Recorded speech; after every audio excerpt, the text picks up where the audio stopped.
நீங்கள் பார்த்துக் கொண்டிருப்பது 24 நியூஸ் தமிழ். தமிழ்நாடு டிராகன்ஸ் அணியில் தமிழக வீரர்கள் அதிகமாக இருக்க வேண்டும் என்று நினைத்தோம். 6 தமிழக வீரர்கள் உள்ளார்கள். இது அவர்களுக்கு கிடைக்கக்கூடிய மிக சிறப்பான வாய்ப்பு. ஒலிம்பிக் வென்ற அணியில் இருந்தவர்கள் உட்பட மிகச்சிறந்த வீரர்களை அணிக்கு தேர்வு செய்துள்ளோம். கண்டிப்பாக இந்த அணி கோப்பையை வெல்லும். அடுத்து நடைபெறவுள்ள ஒலிம்பிக் போட்டிகளில் தமிழகத்தில் இருந்து வீரர்கள் வருவார்கள். தமிழ்நாடு ஹாக்கி சங்கத்தின் தலைவரும் ஹாக்கி இந்தியா பொருளாளருமான சேகர் மனோகரன் பேட்டி. தமிழக ஹாக்கி வீரர்களை ஒலிம்பிக்கில் கலந்து கொள்ள வைப்பதும் இந்திய அணி தங்கப்பதக்கம் வெல்வதும் தான் இலக்காக உள்ளதாக கூறினார். தமிழக விளையாட்டிலும் வேலை செய்து வருகிறோம். ஜல்லிக்கட்டு பிரீமியர் லீக் நடத்தும் திட்டமும் உள்ளது. சட்ட ரீதியாக ஆய்வு செய்து வருகிறோம். தமிழ்நாடு டிராகன்ஸ் அணியின் உரிமையாளர் ஜோஸ் சார்ல்ஸ் மார்டின் பேட்டி. 7 ஆண்டுகளுக்கு பிறகு ஹாக்கி இந்தியா லீக் நடைபெற உள்ளது. டிசம்பர் 28 தொடங்கி 2025 பிப்ரவரி 1ஆம் தேதி வரை போட்டிகள் நடைபெற உள்ளது. ஆண்கள் லீக்கில் 8 அணிகளும் பெண்கள் லீக்கில் 6 அணிகளும் விளையாட உள்ளன.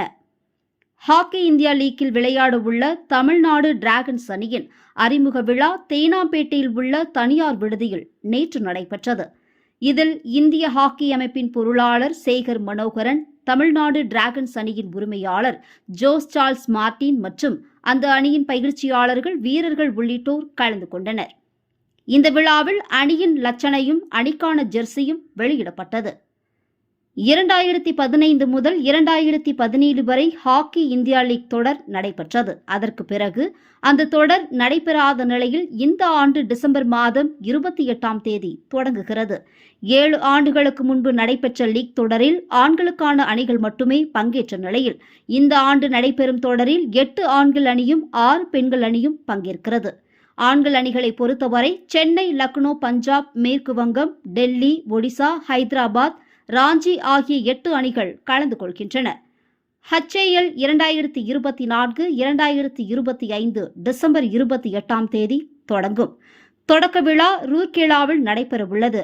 HAL 2024-2025 போட்டிகள் ராஞ்சியில் உள்ள Marang Gomke Jaipal Singh astro turf hockey stadium, Jharkhand மற்றும் ஒடிசாவின் ரூர்கேலாவில் உள்ள பிர்சா முண்டா ஹாக்கி ஸ்டேடியம் ஆகிய மைதானங்களில் நடைபெறுகிறது.